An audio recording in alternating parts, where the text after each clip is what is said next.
Now then, so before we get started today, I think I better put a little warning out because we're doing Zentangling. And once you start doing Zentangling, it gets a little bit addictive and you'll want to do more and more and more and more of it. But like anything else that we've been doing, and I know I bang on about this all the time, is there are quite strict rules with Zentangling. But if you want to break all of those rules, that's fine, as long as you're happy doing with your drawing. But as we did with the last one, everything was a little bit scribbly and a little bit not neat.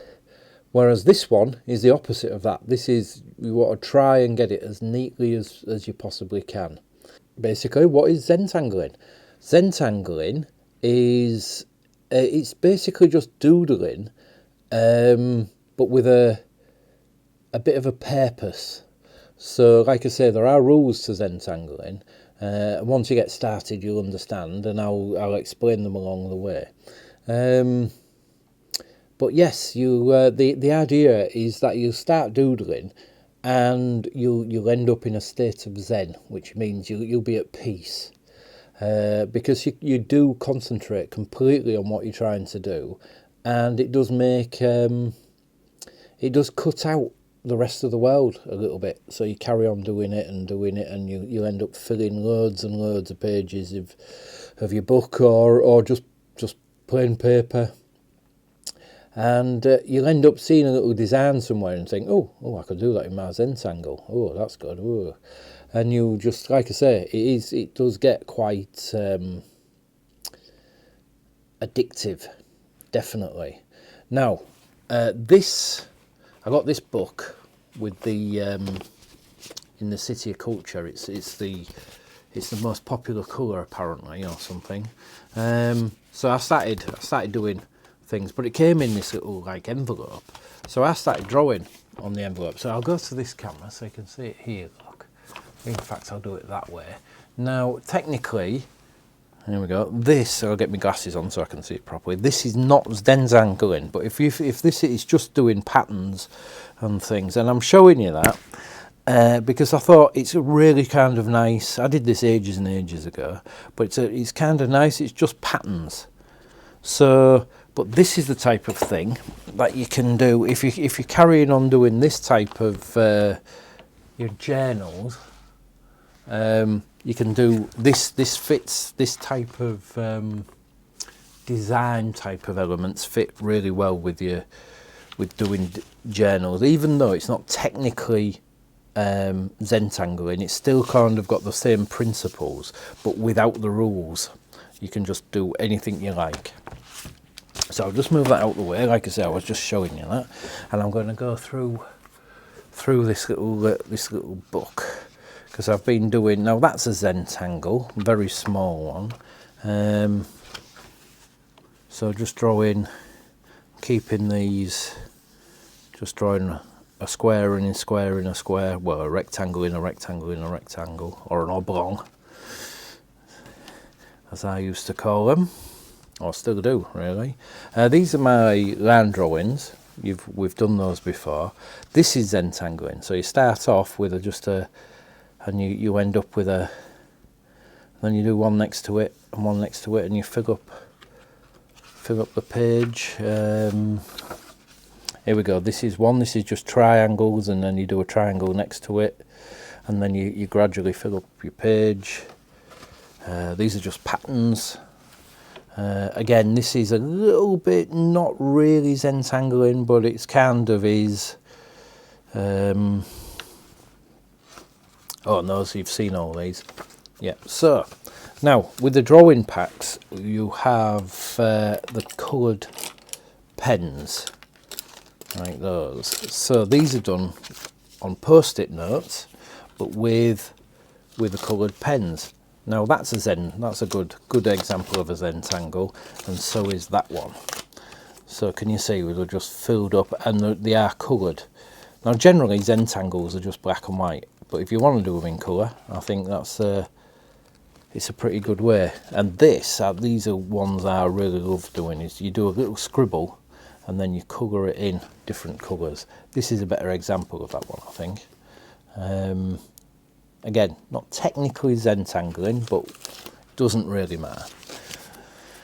Okay,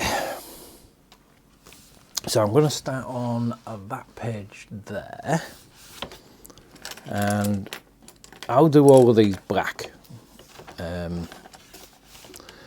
because I think it's might show up better, and it is kind of technically more what a Zentangle is.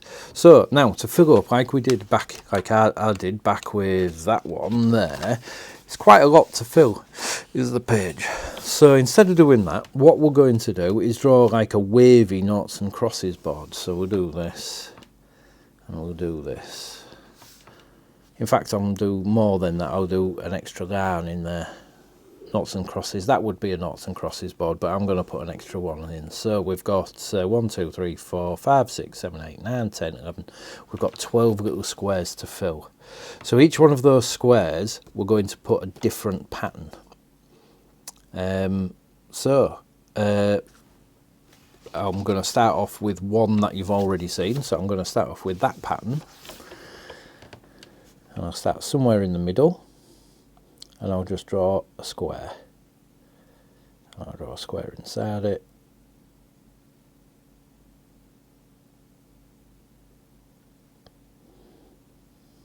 And I think that's probably big enough. So what I'm going to do now is draw another square there, and then another square, and I'm just going to fill it up with squares. Okay, right, so we've got to there, and then I'm just going to fill up each one like this, put in an extra square inside. Right, so let's do another one. So I'll do something quite different this time. What I'm going to do is I'm going to zoom the camera in as well, so just try and that's as far in as I can go. Alright, so I'll put that there. So what I'm going to do is just draw like a plank across there.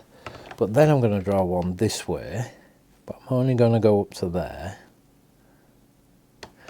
But what I'm going to act is like that's underneath. So if I put that across like that, all the way underneath there.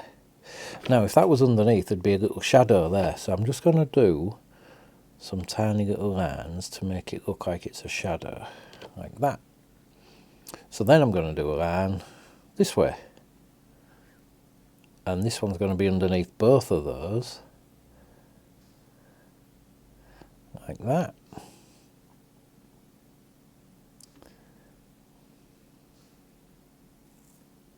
And then just put some little lines there to make that look like it's a shadow, little lines there, little lines there. So then I'm going to do one. Are we still in? Yeah, we can still see that. I'm going to do another one. So you get the idea. So I'm going to fill that up by doing all these lines. And this is where you have to really concentrate on what you're doing, so you don't get your little shadow lines in the wrong place. And this is why you're concentrating so much on this that you forget about everything else going on in the world. Right, now we could just keep going with this and make it so it's just completely full of lines, getting further and further and further away. But what I like to do, because I just like blocking things in, is colour that in now. That's alright. So I'm going to bring that one down. I'm going to do this one next. And this is a really, really simple one, but I always think it looks really effective. But can you see here, just I noticed is a little, and what I have is just a little tissue, and I clean the end of the nib because you get a little build up of ink on some, and then all of a sudden it transfers and you get a bit of a dark bit. So just to stop that, just every now and again just wipe your nib. Right, so back to this. Really simple one, but it's really quite effective when you're So we just start in one corner and work all the way across, and then go in the middle, and then in the middle of them, then in the middle of them, same here, and you just keep going in the middle each time.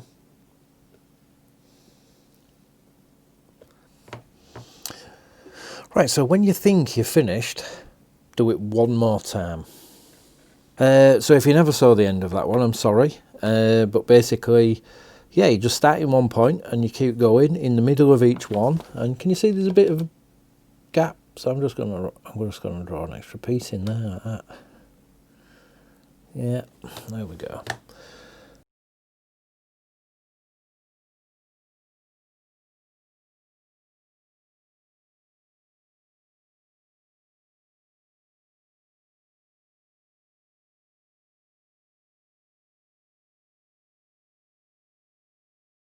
Or I might make them bubbles. How do you make them bubbles, Wayne? You make them bubbles by putting an extra little thing in, but it's always got to be in the same spot, like that.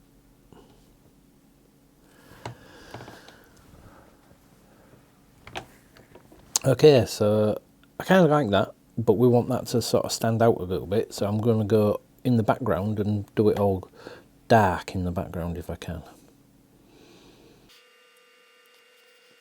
So this is one of my favourite ones to do. Do 4 lines. What you're trying to do is make a square, and 4 lines the opposite way, and then 4 lines the opposite way. So when you've got a line, then you do it opposite. So we'll go 2, 3, 4.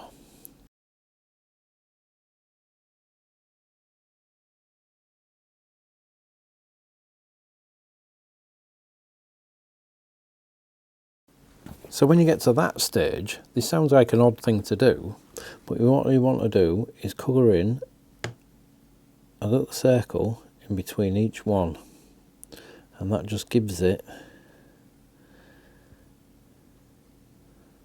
a sense of depth.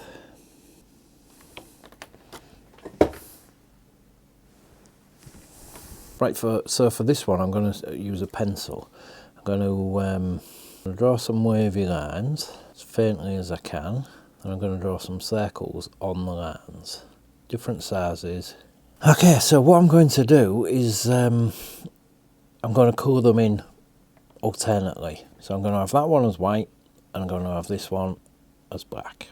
So now we've done the stripes, what we're going to do, instead of colouring in that circle, we're going to colour in the opposite side of the circle, like that, and do that with all of them. Yeah, so I quite like that one.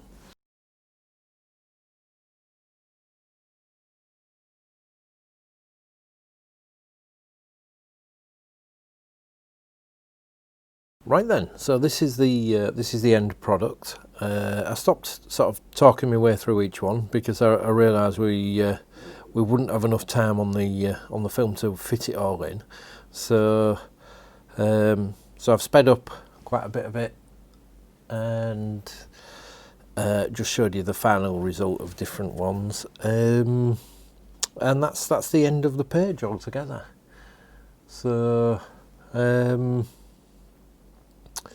yeah, so I hope you enjoy Zentangling.